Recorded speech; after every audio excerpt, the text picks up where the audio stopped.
같이 되었더라. 아멘. 오늘 말씀에는 두 만남이 기록되어 있습니다. 하나님이 세우신 예후가 그 악의 상징처럼 여겨졌던 아합 왕조를 무너뜨린 사람이거든요. 그 아합 왕조를 무너뜨리고 새로운 이스라엘, 북이스라엘의 왕이 되려고 하는 사람이었습니다. 엘리야의 예언과 하나님의 부르심으로 예후가 아합 왕조가 무너지는 계기를 맞는 아주 중요한 사람이었습니다. 그게 열왕기하 9장, 10장에 전반적으로 나와 있는 사람입니다.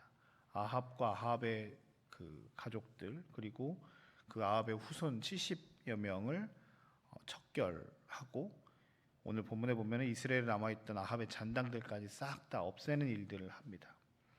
근데 오늘 또 하나의 만남 가운데 하나가 아하시아의 형제들이라고 하는 표현을 쓰고 있습니다. 그러니까 이 조금 왔다 갔다 하니까 조금 어려운데요.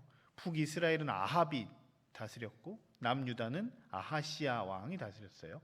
그러니까 아합과 아하시아가 이렇게 있었는데 지금 에후는 북이스라엘 아합 왕들을 이렇게 무너뜨린 사람이었는데 아하시아 사람들이 남유다의 왕의 그 친척들과 그 패들이 아합을 만나러 가는 그 가운데서 이 사람들도 또 지금 정리를 하는 상황들입니다. 이 9장 10장에 보면 두 만남이 이렇게 잘 기록되어 있습니다. 아합과 아하시아의 만남이 우선 첫 번째 만남입니다.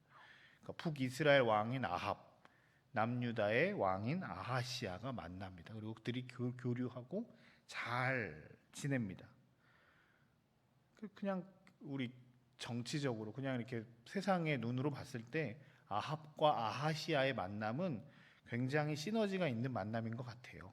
그러니까 원래 한 나라였던 나라가 나눠졌는데 그 계속 적대적으로 싸우고 있던 그 나라가 둘이 협력한다고 하니까 밖에서 봤을 때는 되게 좋아 보이지 않았겠습니까?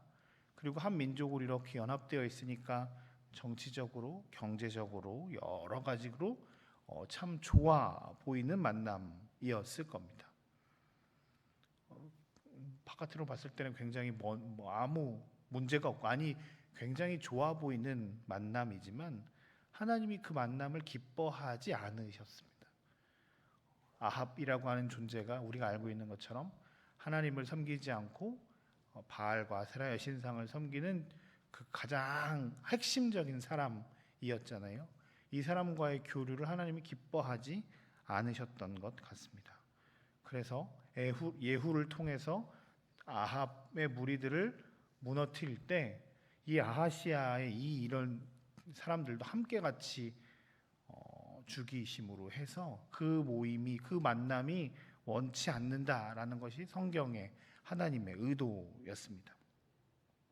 한 사람을 선택하셔서 여호와 신앙을 부정하는 왕권을 치시고 여호와를 인정하는 자를 세우시려는 의도가 분명하게 드러나는 것이 오늘 주님께서 주시는 메시지였습니다. 사람이 봤을 때 좋아 보이고 이거는 굉장히 이득이다, 참 좋은 만남이다라고 하는 것 같아 보이지만 하나님을 드러내지 않는 그 만남, 하나님이 주인 되시지 않는 만남은 하나님이 기뻐하시지 않는다는 것을 드러내는 본문입니다. 15절에 보면 또 하나의 만남이 있습니다. 예후와 여호나답의 만남입니다. 레갑 족속 여호나답이라고 표현하는데요. 예레미야에 보면 레갑 족속이 또 나오는데 경건한 생활을 유지하기 위해서 정착하지 않고 약간 유목민처럼 떠돌아다니는 사람이었는데 그들은 포도주와 독주를 마시지 않고 오직 하나님을 경외하고 앙망하는 족속들이었습니다. 그 레갑 족속의 대표적인 인물인 여호나답과 예후와의 만남이 오늘 성경에 기록되어 있습니다. 사람들에게 있어서 그 레갑 족속이라고 하는 것은 왕들과는 다른 이렇게 힘이 그렇게 있어 보이지는 않지만 그 바알 신앙이 판을 치는 그 시대에 여호와 하나님만을 앙망하며 그 신앙을 지키며 살아갔던 레갑 족속 여호나답과 예후의 만남은 하나님이 기뻐하셨습니다. 아하시아와 아합과의 만남처럼 시너지가 막 있어 보이질 않고 정치적으로 경제적으로 엄청난 이득을 끼치는 만남은 아니었을지라도 여호와 하나님이 중심이 된 그 만남을 하나님이 기뻐하신 것 같습니다. 그리고 그 만남을 통해서 많은 사람들에게 아합과 아세라가 섬기는 그 바알 신앙이 중요한 것이 아니라 여호와 신앙으로 돌아오라는 메시지가 그 둘의 만남 가운데서 이루어집니다. 오늘 본문을 보면서 여러 가지 많은 생각들을 하게 됩니다. 우리의 인간적인 생각으로 여러 만남들이 이루어지고 어떤 많은 것들을 계획을 합니다. 이것을 하면 나에게 큰 이득이 될 거야. 정치적으로, 경제적으로 여러 가지 만남 가운데 이런 것들은 큰 혜택이 있을 거야 라고 하는 생각들이 우리 가운데 있을 수도 있습니다.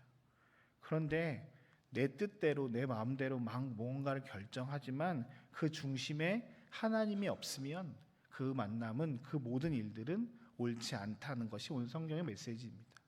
그렇지만 그것보다 조금 시시해 보일 수 있고 그것보다 조금 영향력이 덜 할 수 있고 나에게 혹 이득이 좀 안 될 수도 있지만 하나님이 중심이 된 만남, 하나님이 주인 되시는 만남 가운데서는 하나님이 그것들을 기뻐하신다는 것이 성경의 메시지입니다.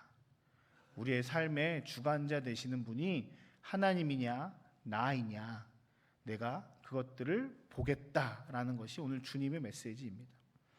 성경에서 죄에 대해서 여러 가지 이야기를 하지만 자기중심성에 대한 이야기도 참 많이 합니다.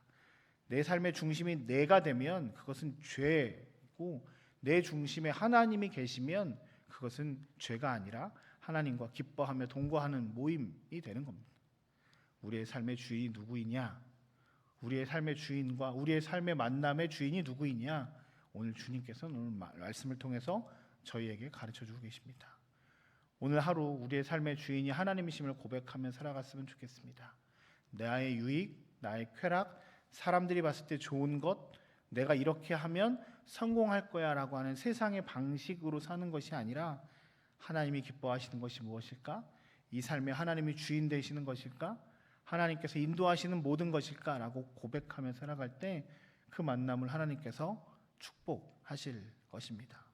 오늘 여러분들이 하시는 모든 만남과 모든 일정 가운데 하나님이 중심이 되는, 하나님이 원하시는 것들이 이루어지는 하루가 되시길 주님의 이름으로 축복합니다. 특별히 오늘 하루 우리들의 자녀들과 우리들의 삶에 그 무엇보다 하나님 중심으로 돌아가는 일들이 있어 하나님이 기뻐하시는 여러분들의 가정이 되시길 주님의 이름으로 축복합니다.